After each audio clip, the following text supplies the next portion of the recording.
Well, thank you for joining us this morning for this very, very important message, this very important legislation, this very important case, one of the most heartbreaking, horrendous cases I've ever heard of, and I've looked at a lot of CPS cases, but the details of this one are almost too graphically horrific to report. Despite documented abuse, hospitalizations, severe bruising, and the family warnings back in 2021, CPS returned Ethan Belcher to his parents, and the prosecutors never got involved. 2 years later, those same parents tortured and murdered Ethan Belcher. In January 2023, the police discovered 5-year-old Ethan Belcher dead, his 3-year-old brother severely injured. Parents charged Valerie Lynn Hamilton, the biological mother, and Shane Robert Shelton, the stepfather, with felony torture and child abuse. The outcome was that both were convicted of torture and murder. The warning signs were clear back in 2021. Ethan's aunt reported the abuse to the Lincoln Park police. Ethan's was hospitalized with severe bruises covering his body head to toe. Police investigated and forwarded the evidence to prosecutors. Nothing happened, no warrant. CPS was aware of prior abuse allegations. Despite investigations, hospitalizations, children were returned back to the custody of the parents. The family subsequently relocated to Detroit, where Ethan died.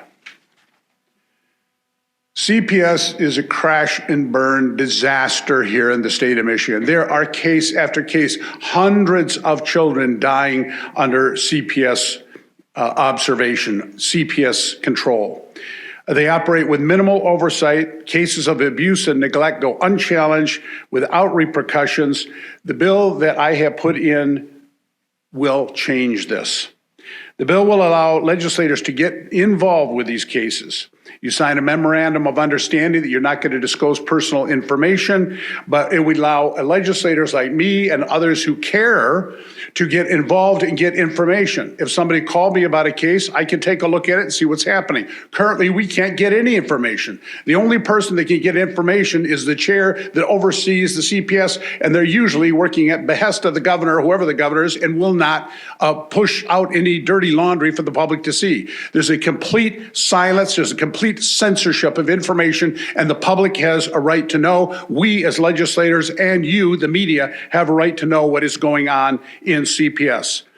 So this bill will overturn the existing law which prohibits us from getting that information. The bill is a reintroduction of Senate Bill 53, and the bill is bill number 605. So currently, right now, advocacy groups can get information. CASA volunteers, which are people who could be 18 years old with minimal background check, can get this information. And if they disclose the information, they're taken off the case. We were told, well, we can't give legislators and the media this information because they'll disclose it at a penalty of a misdemeanor, but a CASA volunteer can get it that has virtually no penalties.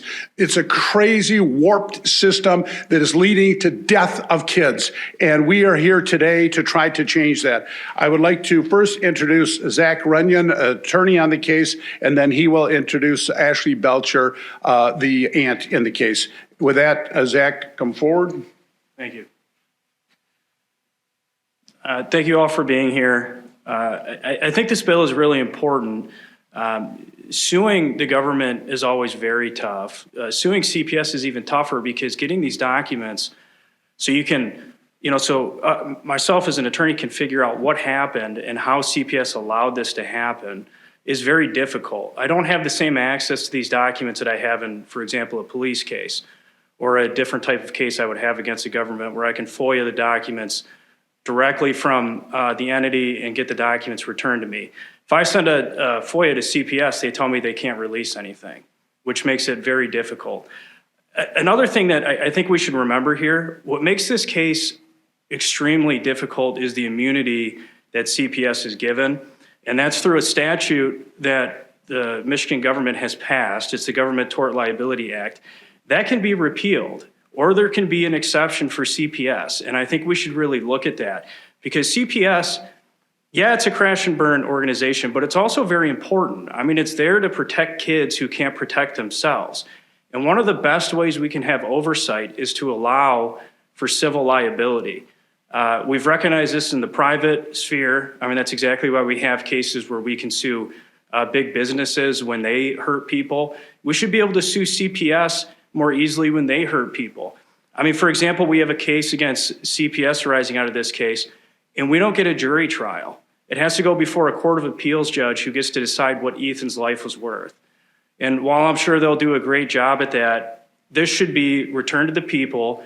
We should be able to go in front of a jury, and the jury of our peers should be able to decide how much Ethan's life was worth. And so I think that is something we should be looking at too, not just disclosure, but taking away the immunity CPS has that protects it from these horrible acts. And so, Ashley, if you just want to talk about how this has affected you. Hi, thank you all for coming. This has affected my family in a very tremendous way. I mean, I'm angry, I'm sad, I'm just really, I'm broken from Ethan's death. He didn't deserve to die the way he died. He was just a baby. And I think that with this bill being passed, we can save more babies, just like Ethan. In the last 10 years alone, 17,000 children have died in this country just by child abuse and neglect. And I'm forever going to be impacted by his death. I have to go to therapy. I have to go to psychiatrists because of this death and other deaths that I've had to deal with in my life.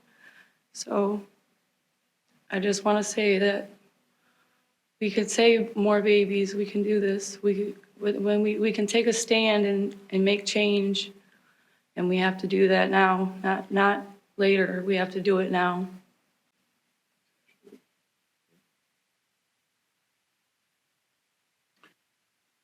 Does anyone have any questions before we wrap up? Yes.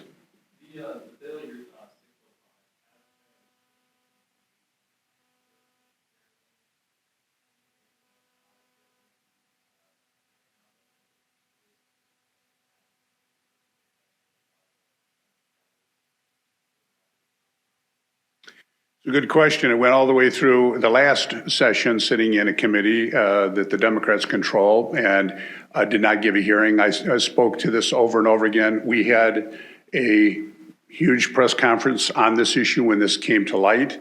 Nothing seems to move them.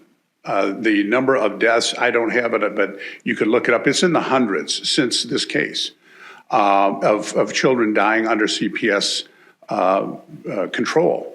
And I don't know why they're so hard-hearted that back to when I was in the county commission, I would get calls on these kinds of cases. I would call to find out, is it really as bad in this case? And I was always told, as every journalist I've ever talked to has been told, we can't tell you anything. So, I mean, they'll give a CASA volunteer, an 18-year-old who goes through a minimal background check, all the information on a case. And if they disclose it and put it online, the only penalty is they take them off the case.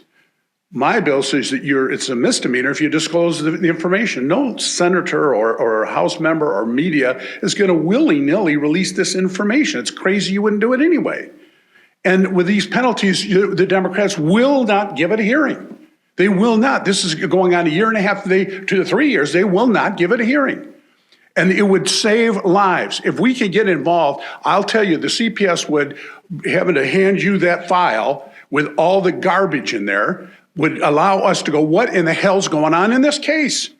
But we don't know until the child's dead. And then the prosecutor gets the information. And then you get the information. That's not the proper oversight that we should have as the legislators, but I can't get any movement on this bill. The hard-hearted minds of people who will permit death of these children and not do anything to fix it is heartbreaking. Any other questions? If not, thank you all for coming. I really appreciate Ashley and Mason and Zach for taking the time to come up here for the sole purpose of trying to make a difference so that what happened here to Ashley Belcher does not happen to other children. Thank you.